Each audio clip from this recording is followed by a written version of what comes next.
For the past several months, headlines have announced one survey after another about how many Americans say they will or won't get the COVID-19 vaccine, which doesn't actually exist yet.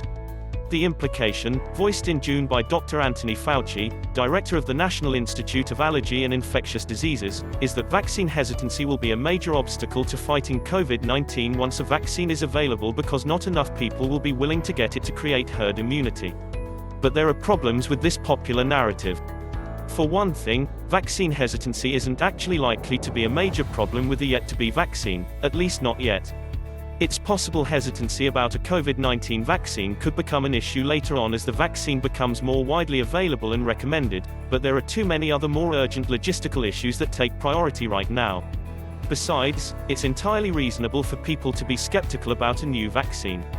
In fact, concern about a potential COVID-19 vaccine is healthy, particularly given the speed of its development, and is shared by many scientists and public health experts.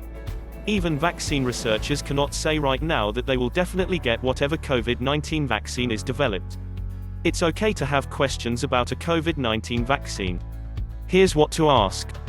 The approval process, interpreting clinical trial results, and how to be confident in your choice to get the vaccine. Elemental.medium.com. People should be skeptical about anything they put into their bodies, especially a vaccine that's being developed faster than any vaccine in history and that has language surrounding it that's a little scary, like warp speed and race for a vaccine, says Paul Offit, MD, director of the Vaccine Education Center and an infectious disease pediatrician at Children's Hospital of Philadelphia, who co-developed the rotavirus vaccine. People wonder whether timelines are being unreasonably compressed, the trial phases are being skipped, that safety guidelines are being ignored. Those are understandable questions. Further, what people say they'll do in a poll and what they actually do often diverge substantially.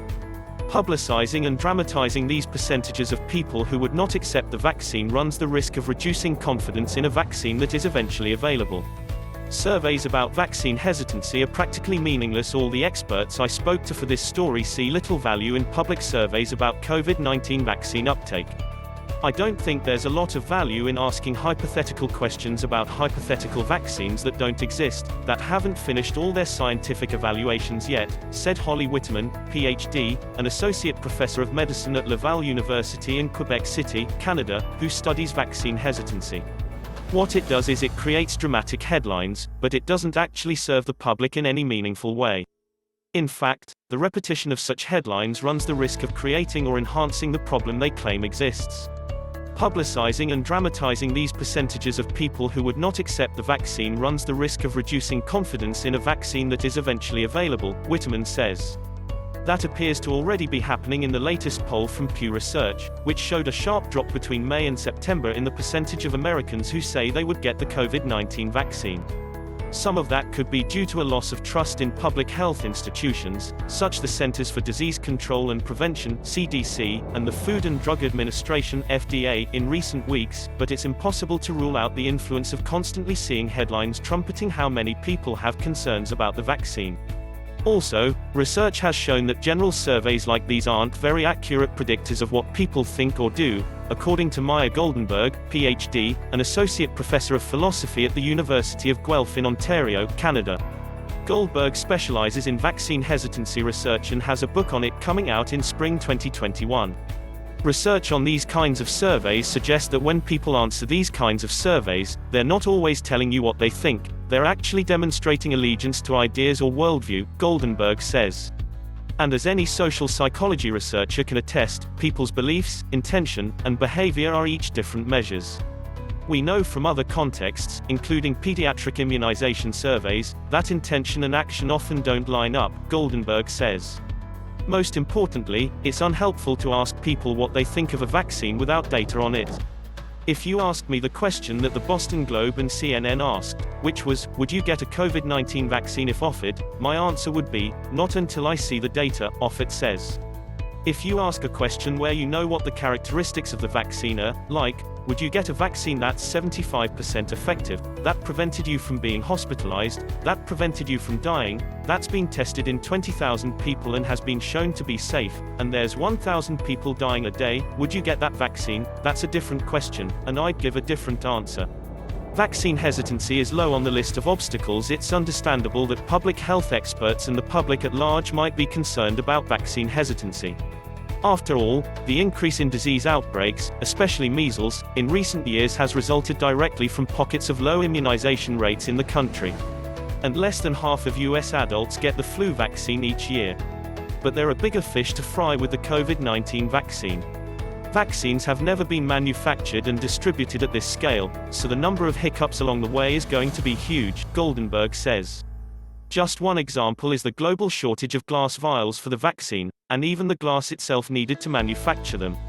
When you're dealing with minutiae like that, that means that vaccine hesitancy and refusals is a down-the-road problem, Goldenberg says. People who want it are going to want it right away. Chances are, it's going to be hard to keep up with that demand. Offit and Whitman agreed, citing the challenges of manufacturing enough vaccines for a country of more than 300 million people, storing the vaccine at the appropriate temperature and finding ways to safely distribute it. Plus, the earliest batches of the vaccine will likely go to specific populations, such as healthcare workers, factory workers, retail workers, teachers, and other essential workers, Offit said. In the near term, demand will be a bigger issue than hesitancy for COVID-19 vaccines that become available. Could vaccine hesitancy eventually be a problem for COVID-19? Just because vaccine hesitancy isn't likely to be an immediate issue for a COVID-19 vaccine doesn't mean it won't ever be a problem, especially since we're already starting in an environment where vaccine hesitancy exists, usually around influenza vaccine and pediatric vaccines, Goldenberg says. We've already got a base of people who harbor some kind of hesitancy around vaccines. Add to the mix that this is a new vaccine, so we don't have the long-term data, and it's been rushed to market, and you've got all kinds of reasons for people to hesitate even more. But not all low vaccination rates occur because of hesitancy, Whitman says. It has to be easy for people to get the vaccine in their daily lives.